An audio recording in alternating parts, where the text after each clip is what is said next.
what we're seeing is what is bound to be an escalation, number one. One thing about President Trump is he's made it very clear whenever American forces might be killed, that's bound to produce a much stronger kind of action by us. The fact is, he's been ratcheting up action for the last week, trying to create a combination of pressures based upon reestablishing the blockade over the strait so that nothing can be imported or exported by the Iranians, and going after more of their military infrastructure as a way of trying to limit what they can do to threaten the Strait of Hormuz. Let's turn our attention back to the Middle East, where US Central Command have confirmed that 2 US troops have been killed and 1 remains missing in Jordan as they defended against ballistic missile and drone attacks by Iran yesterday. These are the first US deaths due to direct Iranian fire since the opening days of the war, and it comes as strikes between the US and Iran have intensified over the last week. Iran's supreme leader, Mojtaba Khamenei, has condemned what he describes as the violation of the agreement in a statement shared by the country's state media today, saying it once again proves the worthlessness and invalidity of Donald Trump's signature. It also comes after a negotiator earlier today said that Tehran was suspending its commitments to the interim deal that was signed about a month ago. Let's speak to Dennis Ross, who is a special Middle East coordinator under President Bill Clinton and also a special advisor for the Persian Gulf to Hillary Clinton during her time as US Secretary of State. Dennis, thank you for being with us. Let's just start with this news that's developed in the last couple of hours and this missing troop. Two confirmed dead, several other injured, but 1 missing. What will be happening right now in sort of relation to getting that troop back? Well, I think what we're seeing is what is bound to be an escalation, number one. One thing about President Trump is he's made it very clear whenever American forces might be killed, that's bound to produce a much stronger kind of action by us.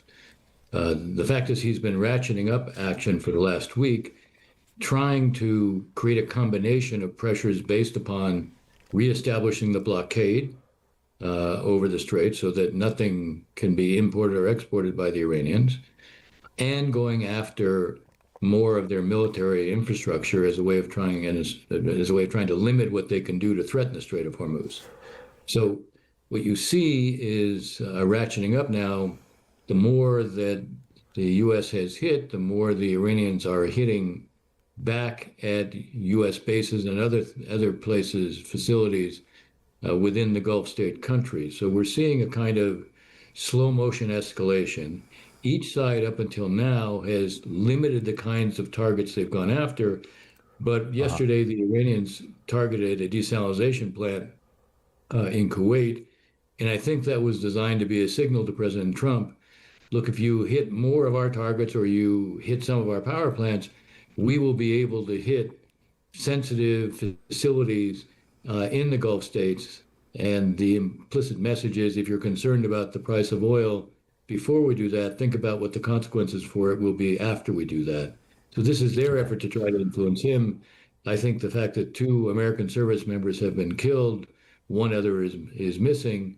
The fact that there are reports now that the U.S. has put an increasing number of tankers into Israel for refueling purposes, that suggests much more serious or heavy bombing is going to be coming, I think, by the U.S. Again, the question is, what are the targets and what is the purpose? And so I wonder if we should also just talk about allies too, because Iran have been targeting Saudi Arabia. We've seen strikes around Jordan again. What does this do for allies, for their support of America, for how they are feeling about this conflict and what they will be saying into Donald Trump's ear? It's a really good question. I think that there's a duality. On the one hand, there are those in the Gulf states who were not enthusiasts for this war to begin with. They might have wanted the U.S., if you're going to go to war, then make it decisive so that Iran can't be threatening us. And right now, Iran is threatening them in response to U.S. strikes. I think they're probably conveying to the president, look, if you're going to continue to do this, you have to do a better job of ensuring that none of our really high value targets can be hit. We can, with our local allies, we can effectively intercept 90 to 95% of what comes through. But the problem is that 5 to 10% that is able to get through against what are ultimately soft targets. And if you hit those facilities, some of them could be knocked out for months because a lot of them depend upon highly specialized equipment. So I think they're basically saying, look, if you can't ensure that critical facilities won't be hit, we just soon see this come to an end.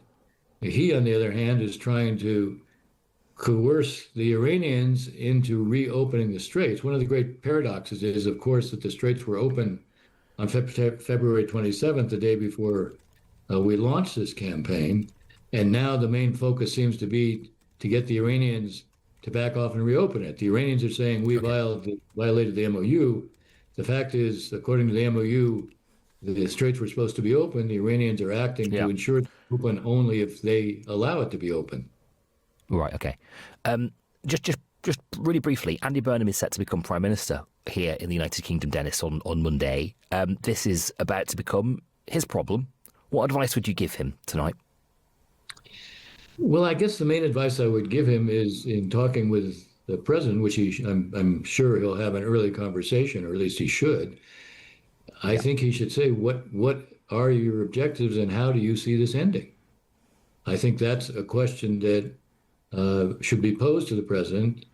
It needs the current posture of the administration needs to be sharpened in terms of, if you're going to be hitting targets, what is the expectation and what is the purpose? I fear that what the president is doing at this point is getting ready to do a much more intense array of bombing for the coming 7 to 10 days, and then be prepared to declare success. But the problem will still be, I don't think the Iranians will have surrendered or conceded at that point. Maybe some of the mediators will try to bring us to a halt, but I think, again, in answer to your question, the critical issue is going to be, what is the U.S. trying to achieve right now? And I think the new British Prime Minister should be asking that. Okay, Dennis, thank you for your insight. Good to talk to you as ever. Dennis Ross, who is the Special Middle East Coordinator under President Bill Clinton and worked as an advisor for the Persian Gulf under Hillary Clinton as US Secretary of State.